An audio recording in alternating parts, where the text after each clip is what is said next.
Umpisahan natin sa paggawa ng marinade sauce. Kailangan ng soy sauce, calamansi juice, ground black pepper, at onion powder. Haluin lang hanggang mamix ng maayos ang panimpla. At pagkatapos, ilagay na ang boneless chicken breast. Kalahating kilo ang gamit natin. Hiniwa ko lang into serving pieces.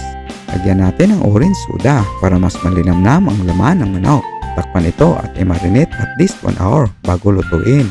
After an hour ay naglagay na tayo ng mantika dito sa kawali para iprito muna ang onion rings ng ilang sandali.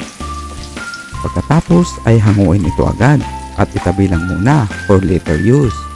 Meron pang natirang mantika at sakto lang ito iprito sa manok. Tinanggal lang natin ang manok sa pagkababad at pinirito dito. Iprito ang chicken breast over high heat ng ilang minuto at pagkatapos ay baliktarin ito para maprito naman ang kabilang parte. Once ang chicken ay nagkaroon na ito ng golden crust, ay pwede na ito hanguin at itabi lang muna. Proceed na tayo sa pag-isa ng bawang. Hindi na tayo magdagdag ng kunting mantika. Ito na lang natira ang gamitin natin. Isa lang natin to na ilang segundo o hanggang automatic na at pagkatapos ay ibalik na natin dito sa kawali ang prito ng manok. Lagyan na natin ang pinagbabara ng karne ng manok, ang marinade liquid. Takpan ang kawali at i-marinate ito over medium heat. Hintayin lang na mag-evaporate ang liquid at ang sauce ay maging ganito kalapot. Masarap ang sauce pag ganito na kalapot. Haluin lang ito saglit at ilagay ang onion. Lagyan natin ng freshly ground pepper para mabango ang ating niluto.